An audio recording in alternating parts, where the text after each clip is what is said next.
America, a country with a bloody past on a mission to a brighter future. This documentary is a tribute to all those who have sacrificed their lives for the freedom for these United States.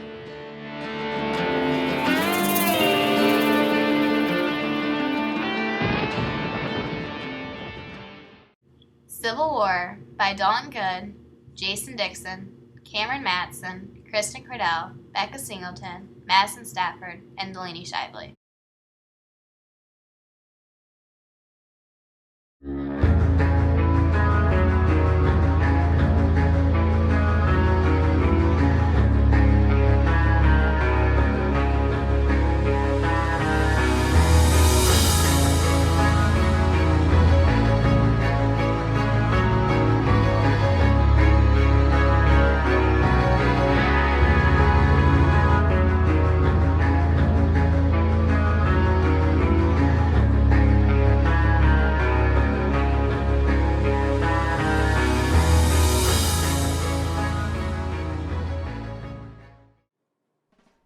The North was known as the Union, which is a term that means together. During the war, North had African Americans and whites fighting along one another. The South, called the Confederates, were against the freedom of African Americans.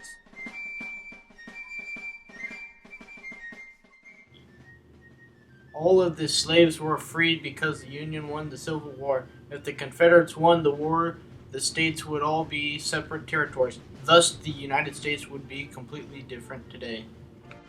World War I by Cheyenne Wheeler, Paola Venegas, Justin Watkins, Dalton Miller, Courtney Hakes, and Ryan Dewitt.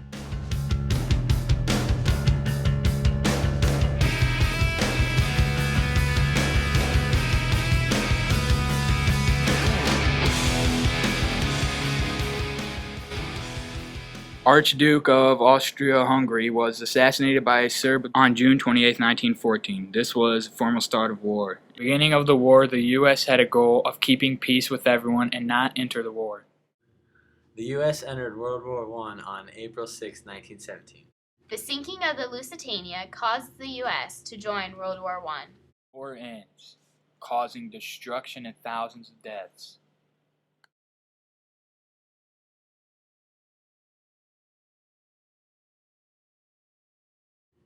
World War II, created by Lucas McIntyre, Joel Worthington, Shane Miller, Nick Minix, Zach Johnston, Emma Turner, and Lacey Worthington. World War II started when Germany invaded Poland on September 1, 1939. The U.S. joins the war on December 8, 1941, after Japan bombs Pearl Harbor.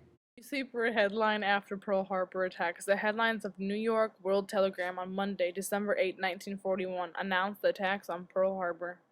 USS Arizona Memorial. The front of the USS Arizona Memorial seen from the harbor. The Arizona is not just a memorial, it is also a tomb. The bodies of over 900 sailors and Marines killed during the attack remain aboard the sunken ship. While our troops were trying to storm the beaches of Normandy.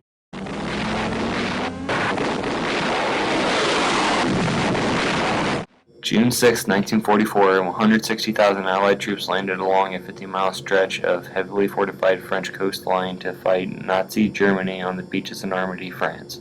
General Dwight D. Eisenhower called the operation a crusade in which we all accept nothing less than full victory. More than 5,000 ships and 13,000 aircraft supported the D-Day invasion, and by day's end, on June 6th, Allied gained a foothold in Normandy.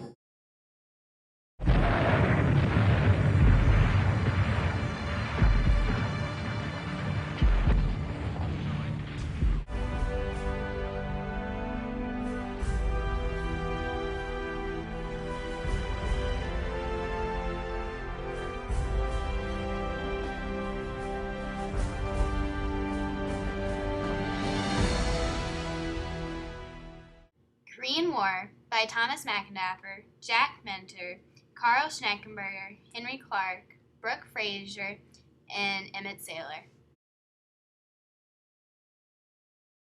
In June 1945, the United States and Soviet Union, allies in World War II, made plans to jointly occupy Korea following the defeat of Japan.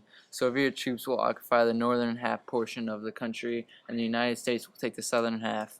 with the 38th parallel serving as the dividing line between the two zones of occupation. Currently, there are approximately 28,000 troops stationed in South Korea. Their purpose is to enforce the border between the two countries and aid the South Koreans if fighting were to erupt again. The Vietnam War by Caitlin Smith, Michelle Monroe, Katie Watts, Kevin Avery, Justin White, and Ian Crutchmer.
Let it be, let it be, let it be, let it be, let it be.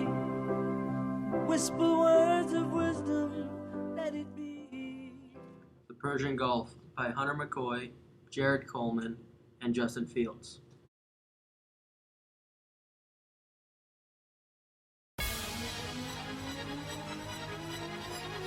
The Highway of Death refers to a 6-lane highway between Kuwait and Iraq, officially known as Highway 80. It runs from Kuwait City to the border of the town Safwan.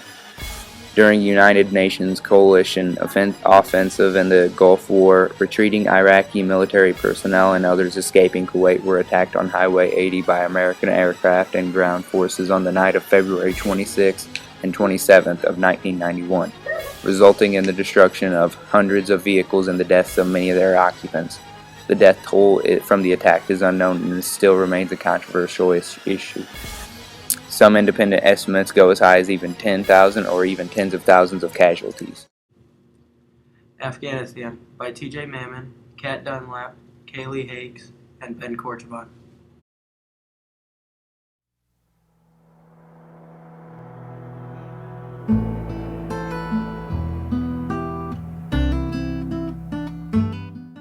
The war began on October 7, 2001. It's still going on until this day. The purpose of war was to capture bin Laden, destroy Al-Qaeda, and remove the Taliban regime. All those shadows almost killed your light. Some of the reasons for joining the war were accomplished. We have killed bin Laden, but we have not gotten rid of the terrorists. The Iraq War by Austin Manns, Michaela Mills, Blake Herford, and Anthony Hughes.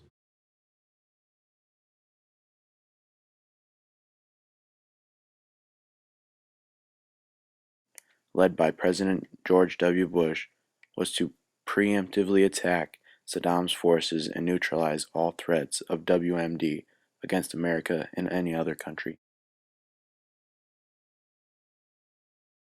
It was 2003 when Bush launched the invasion on Iraq. The mission: find weapons of mass destruction. More than 140,000 U.S. soldiers were sent into the battle for the initial invasion. One of the Taliban's main weapons were IEDs, or implemented explosive devices, that are set on the side of the roads waiting for Humvees or any other vehicle to pass over and potentially kill anyone near or around it. By the end of 2010, America was finally able to pull out basically all their troops from Iraq. There is still today a war going on in Iraq, but on December 21st, 2010, Iraq finally approved of a new government. This allowed America to pull the rest of the troops out of war and setting a milestone marker for Iraq for its journey to become a better place. I would like to end by thanking all who have died for our freedom in America. Thank you for watching and have a great day. And no matter what the price, I've counted up the cost. I know the sacrifice. Oh, and I don't want to die for you, but if dying's asking me, I'll bear that cross with honor. 'Cause freedom don't come free.